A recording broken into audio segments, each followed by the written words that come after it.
scene is having a moment, and we're eating it up. From fine dining to hidden gems, Brew City seems to have it all these days. But which restaurants are the best? The Milwaukee Journal Sentinel is out with its new list of the top 25 restaurants in Milwaukee.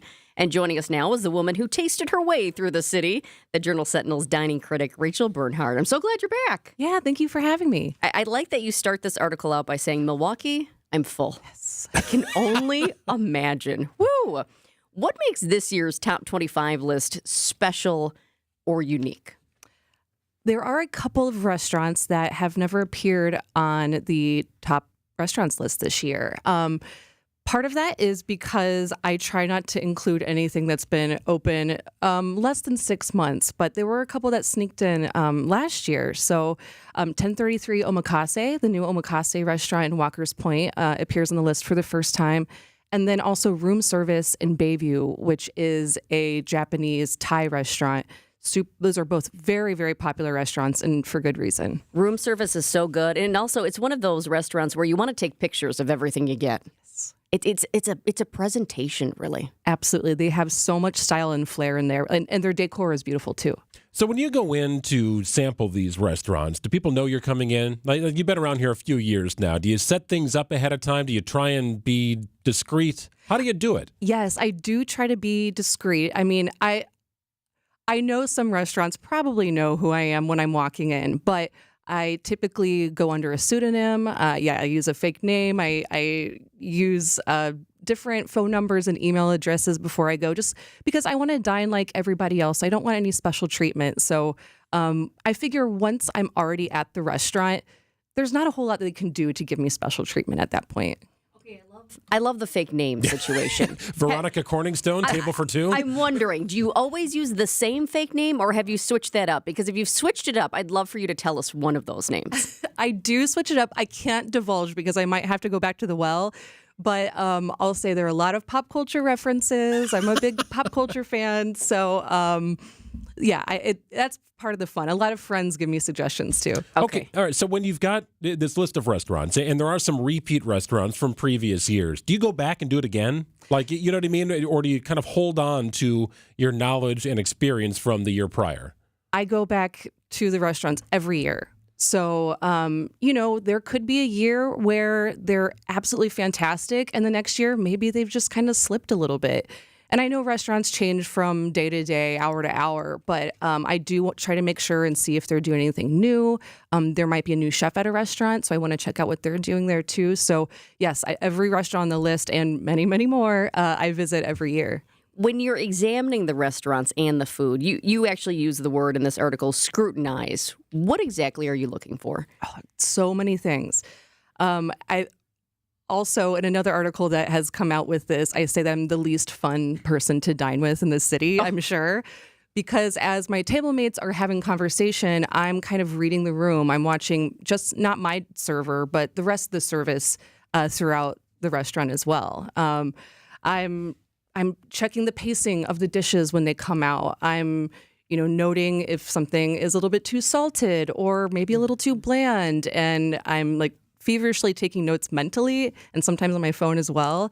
But there's just so much that I take into account. Extra points for the server who doesn't even bring any sort of notepad to the table, right? They just memorize everything. I'm always amazed by that. And they're like, but could you hold this and then put that on the side and do that? And then they still get it right? That is amazing to me. I love that too. So how many meals do you actually eat to put this list together? And did the Journal Sentinel give you a bigger budget this year? Because it's gotten more expensive to go out to eat. Oh, absolutely. I do still have the same budget. I have an annual budget that this all accounts for, and it takes up a lot of that budget. But yeah, I probably eat, for this project alone, going up to 100 meals. It's a lot. In the last, couple months before I file my list, I'm eating out probably 5 nights a week, getting dressed up, going across town. And that's why I said, Milwaukee, I'm full. I think she has, when she walked in today, I said, I think you have the most fun job in the city. I know it's work, don't get me wrong, but that's a blast. The budget stays the same, so don't look for Culver's on the list. Or maybe you should, coming up soon. That is delicious, by the way. So how do you narrow down the best of the best, right? You've got 25 listed here. Among that 25, are there a few where you're like, man, that just blew me away, my experience tonight? Yes, absolutely. I really look for creativity in a menu. That's something that really impresses me. And I know that the things that I love aren't exactly what everybody else is going to look for. But if they're doing something that I haven't seen anywhere else, if they're, playing with ingredients in an interesting way, or, on the other side of that, if they're doing something that they've done for a long time extremely well, like a restaurant like Three Brothers, which has been open for 69 years and their menu's been about the same for that entire time, if they're still nailing it, but still making the atmosphere fun and feeling interesting and fresh, I take that into account too. Is it hard sometimes, because there are some classics, and I'm not gonna name any, but when I look through this list, and I've been looking through this list for decades, before you were at the Journal Sentinel, and when I came back to Milwaukee, I was like, I got to check this out, and I'm going to make my list. This year, actually, surprisingly, there are 5 I have yet to go to, and 2 of them I have no good reason. It's just that I just haven't gone. One of them I think is a little fancy. I want it to be like a special occasion, so I just keep putting it away for another day. But is it hard sometimes, because you can look at this list and you can see some that have been around for a long time and are considered very good restaurants here in Milwaukee that are not on the list? Is that difficult for you, or is it just, I'm the dining critic, this is my job, and I can put that aside?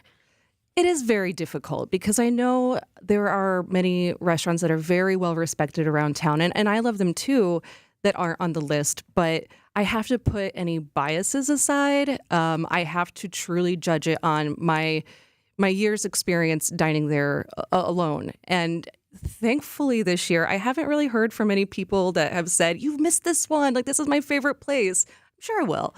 But yeah, I just have to take everything into account. And when there are new restaurants that really step up their game and really make Milwaukee an exciting place to dine, I have to give them their rightful place on the list. Well, increasingly, that is becoming the storyline here in Milwaukee. Since you've been here, I can only imagine how many more restaurants there are today versus year 1 on the job, or going way far back to when Dennis Ghetto did this job in Milwaukee, and it was literally the same, 10 or 15 recycled every year. And I'm sure he had a great experience and were great restaurants, but there's so many options now. Yes, there are, and we're very lucky to have so many options. I mean, it's making my job a lot harder. I have to go out to way more many restaurants than I would have had to 10, 20, even 5 years ago. But that's the fun of it. Our dining scene is getting so much more diverse when these different kinds of restaurants open, and I welcome them and want even more to open. Speaking of that dining scene, how would you describe it? Because when I look at this list, I say, wow, Milwaukee has really grown in the dining scene. So for some people who maybe aren't as adventurous but want to know more, how would you describe our dining scene now? Ever changing. I mean, I know that there are a lot of restaurants that have been on the list many times, but I think we're getting new chefs that are not afraid to bring different ethnic cuisines into the city and really elevate that too. We have so many great pockets of the city where we can find those really authentic, homey cuisines from across the globe. But now some people are stepping it up to make it like a nice night out rather than like grabbing a quick lunch or something. So it's changing. We have a lot of our restaurants are paying homage to our local farmers. That's a huge thing in Milwaukee, and I love seeing that because we're an agricultural state, and celebrating our farmers who grow and produce the food that we eat, we need to highlight them more. Rachel, what is Milwaukee missing? What is something that you'd love to see pop up in Milwaukee that we just don't either have or have enough of? Oh my gosh, I say this every year. Chinese dim sum, like proper dim sum where they roll out carts and you can pick them out table side. There's some great places in Chicago for that. I would love to see that move up here. Okay, this is a different article. In full disclosure, I haven't had time yet to read the whole thing, but it's on my list. I printed it out. Your pet peeves at restaurants. Can you highlight just a few of these? Because I think some people are going to hear them and go, oh, yep, that's mine too. Oh, absolutely. And I hate nitpicking. Like I say in the article, I don't think I'm a super picky person. I have to be for my job. Yeah. One that really resonated, and I wrote something a few weeks ago in my weekly newsletter about it, is dingy bathrooms that do not match the style of the restaurant. I think a restaurant restroom really, really matters. If you're at a really fancy place and you walk in and there's like cracked tiles and, you can see like the caulking pull up around the sink. I mean, you need to take care of that because what's going on there or what's going on in the kitchen if you're not taking care of your bathrooms too. True. And then what are the young people going to do when they want to take that bathroom selfie in the restaurant? I mean, if it's dingy, I don't know. They might think that's cool though too. Okay, that is such a blast. Well, great info. Thank you so much, Rachel. Dining critic for the Milwaukee Journal Sentinel. You can read the full top 25 restaurant list online right now at jsonline.com. And maybe, Greg, if people have a favorite spot that's not on the list, something they think that should have been on the list, why don't you text us to the WTMJ Talk and Text line. That's 866-616-1620. We'd love to hear from you. Thanks for joining us again, Rachel. Thank you. 12:50 is the time. Dave Spanel from Annex Wealth Management. It didn't seem like it when the season started, but we've watched